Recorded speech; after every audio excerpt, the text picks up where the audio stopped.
Bible വായന ഉൽപ്പത്തി പുസ്തകം 15-ാം അധ്യായം. അബ്രാമുമായി ഉടമ്പടി. അബ്രാമിന് ദർശനത്തിൽ കർത്താവിൻ്റെ അരുളപ്പാടുണ്ടായി. അബ്രാം, ഭയപ്പെടേണ്ട, ഞാൻ നിനക്ക് പരിചയമാണ്, നിന്റെ പ്രതിഫലം വളരെ വലുതായിരിക്കും. അബ്രാം ചോദിച്ചു, കർത്താവായ ദൈവമേ, സന്താനങ്ങളില്ലാത്ത എനിക്ക് എന്ത് പ്രതിഫലമാണ് ലഭിക്കുക? ദമാസ്കസുകാരൻ ഏലിയാസറാണ് എൻ്റെ വീടിൻ്റെ അവകാശി. അബ്രാം തുടർന്നു, എനിക്കൊരു സന്താനത്തെ അവിടുന്ന് തന്നിട്ടില്ല. എൻ്റെ വീട്ടിൽ പിറന്ന ദാസരിൽ ഒരുവനായിരിക്കും എൻ്റെ അവകാശി. വീണ്ടും അവന് കർത്താവിൻ്റെ അരുളപ്പാടുണ്ടായി, നിന്റെ അവകാശി അവനായിരിക്കുകയില്ല, നിന്റെ മകൻ തന്നെയായിരിക്കും. അവിടുന്ന് അവനെ പുറത്തേക്ക് കൊണ്ടുവന്നിട്ട് പറഞ്ഞു, ആകാശത്തേക്ക് നോക്കുക, ആ കാണുന്ന നക്ഷത്രങ്ങളുടെ എണ്ണം എടുക്കാൻ കഴിയുമോ? നിന്റെ സന്താന പരമ്പരയും അതുപോലെയായിരിക്കും. അവൻ കർത്താവിനെ വിശ്വസിച്ചു. അവിടുന്ന് അത് അവന് നീതീകരണമായി കണക്കാക്കി. അവിടുന്ന് തുടർന്ന് അരുളി ചെയ്തു, ഈ നാട് നിനക്ക് അവകാശമായി തരാൻ വേണ്ടി നിന്നെ കൽദായരുടെ ഊറിൽ നിന്ന് കൊണ്ടുവന്ന കർത്താവാണ് ഞാൻ. അവൻ ചോദിച്ചു, ദൈവമായ കർത്താവേ, ഇത് സംഭവിക്കുമെന്ന് ഞാൻ എങ്ങനെ അറിയും? അവിടുന്ന് കൽപ്പിച്ചു, 3 വയസ്സ് വീതം പ്രായമുള്ള ഒരു പശുക്കിടാവ്, ഒരു പെണ്ണാട്, ഒരു മുട്ടനാട് എന്നിവയെയും ഒരു ചെങ്ങാലിയെയും ഒരു ഇളം പ്രാവിനെയും എനിക്കായി കൊണ്ടുവരിക. അവൻ അവയെല്ലാം കൊണ്ടുവന്നു. അവയെ 2ആയി പിളർന്ന് ഭാഗങ്ങൾ നേർക്കുനേരെ വെച്ചു. പക്ഷികളെ അവൻ പിളർന്നില്ല. പിണത്തിന്മേൽ കഴുകന്മാർ ഇറങ്ങി വന്നപ്പോൾ അബ്രാം അവയെ ആട്ടി ഓടിച്ചു. സൂര്യൻ അസ്തമിച്ചുകൊണ്ടിരുന്നപ്പോൾ അബ്രാം ഗാഢനിദ്രയിലാണ്ടു. ഭീകരമായ അന്ധകാരം അവനെ ആവരണം ചെയ്തു. അപ്പോൾ കർത്താവ് അരുളി ചെയ്തു, നീ ഇതറിഞ്ഞുകൊള്ളുക, നിന്റെ സന്താനങ്ങൾ സ്വന്തമല്ലാത്ത നാട്ടിൽ പരദേശികളായി കഴിഞ്ഞുകൂടും. അവർ ദാസ്യവേല ചെയ്യും. 400 കൊല്ലം അവർ പീഡനങ്ങൾ അനുഭവിക്കും. എന്നാൽ അവരെ അടിമപ്പെടുത്തുന്ന രാജ്യത്തെ ഞാൻ കുറ്റം വിധിക്കും. അതിനുശേഷം ധാരാളം സമ്പത്തുമായി അവർ പുറത്തുവരും. നീ സമാധാനത്തോടെ നിന്റെ പിതാക്കളോട് ചേരും. വാർദ്ധക്യ പരിപൂർത്തിയിൽ നീ സംസ്കരിക്കപ്പെടും. 4-ാം തലമുറയിൽ അവർ ഇങ്ങോട്ട് തിരിച്ചു പോരും. എന്തെന്നാൽ അമോര്യരുടെ ദുഷ്ടത ഇനിയും പൂർത്തിയായിട്ടില്ല. സൂര്യൻ അസ്തമിച്ച് അന്ധകാരം വ്യാപിച്ചപ്പോൾ പുകയുന്ന ഒരു തീച്ചൂള കാണാറായി. ജ്വലിക്കുന്ന ഒരു തീനാളം പിളർന്നിരുന്ന കഷ്ണങ്ങളുടെ നടുവിലൂടെ കടന്നുപോയി. അന്ന് കർത്താവ് അബ്രാമിനോട് ഒരു ഉടമ്പടി ചെയ്തു, നിന്റെ സന്താന പരമ്പരയ്ക്ക് ഈ നാടു ഞാൻ തന്നിരിക്കുന്നു.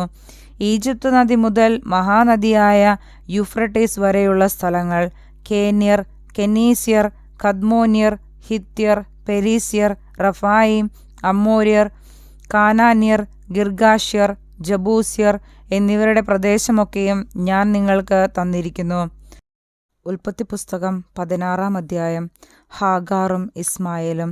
അബ്രാമിന് ഭാര്യ സാറായിയിൽ കുട്ടികളുണ്ടായില്ല. അവൾക്ക് ഹാഗാർ എന്നു പേരുള്ള ഒരു ഈജിപ്തുകാരി ദാസി ഉണ്ടായിരുന്നു. സാറായി അബ്രാമിനോട് പറഞ്ഞു, മക്കളുണ്ടാവാൻ ദൈവം എനിക്ക് വരം തന്നിട്ടില്ല. നിങ്ങൾ എൻ്റെ ദാസിയെ പ്രാപിക്കുക, ഒരു പക്ഷേ അവൾ മൂലം എനിക്ക് കുഞ്ഞുങ്ങളുണ്ടായേക്കാം. അബ്രാം സാറായിയുടെ വാക്ക് അനുസരിച്ചു. കാനാൻ ദേശത്ത് 10 വർഷം താമസിച്ചു കഴിഞ്ഞപ്പോൾ അവൻ്റെ ഭാര്യ സാറായി ദാസിയായ ഈജിപ്തുകാരി ഹാഗാറിനെ തൻ്റെ ഭർത്താവിന് ഭാര്യയായി നൽകി. അബ്രാം അവളെ പ്രാപിക്കുകയും അവൾ ഗർഭം ധരിക്കുകയും ചെയ്തു. താൻ ഗർഭിണിയാണെന്നറിഞ്ഞപ്പോൾ യജമാനത്തിയെ അവൾ നിന്ദയോടെ വീക്ഷിച്ചു.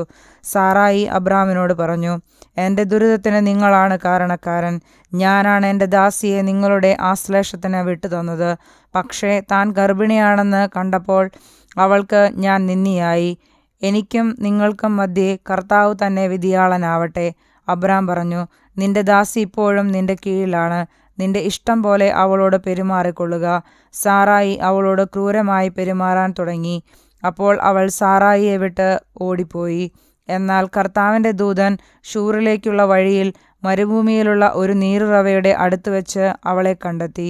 ദൂതൻ അവളോട് ചോദിച്ചു, സാറായിയുടെ ദാസിയായ ഹാഗാറെ, നീ എവിടെ നിന്നു വരുന്നു? എങ്ങോട്ട് പോകുന്നു? അവൾ പ്രതിവചിച്ചു, ഞാൻ യജമാനത്തിയായ സാറായിൽ നിന്ന് ഓടിപ്പോവുകയാണ്. കർത്താവിൻ്റെ ദൂതൻ അവളോട് പറഞ്ഞു, നീ യജമാനത്തിയുടെ അടുത്തേക്ക് തിരിച്ചുപോയി അവൾക്ക് കീഴ്പ്പെട്ടിരിക്കുക.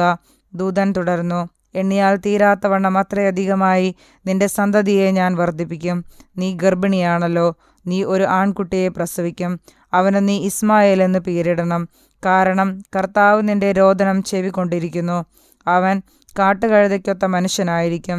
അവൻ്റെ കൈ എല്ലാവർക്കും എതിരായും എല്ലാവരുടെയും കൈ അവനെതിരായും ഉയരും. അവൻ തൻ്റെ സഹോദരങ്ങൾക്കെതിരായി വർത്തിക്കുകയും ചെയ്യും. അവൾ തന്നോട് സംസാരിച്ച കർത്താവിനെ എൽ റോയി എന്ന് വിളിച്ചു. കാരണം എന്നെ കാണുന്നവനായ ദൈവത്തെ ഞാനും ഇവിടെ വെച്ച് കണ്ടു എന്ന് അവൾ പറഞ്ഞു. അതുകൊണ്ട് ആ നീരുറവയ്ക്ക് ബേർല ഹായ് റോയ് എന്ന് പേരുണ്ടായി. അത് കാദേശിനും ബേരേദിനും ഇടയ്ക്കാണ്. ഹാഗാറിൽ അബ്രാമിന് ഒരു പുത്രൻ ജനിച്ചു.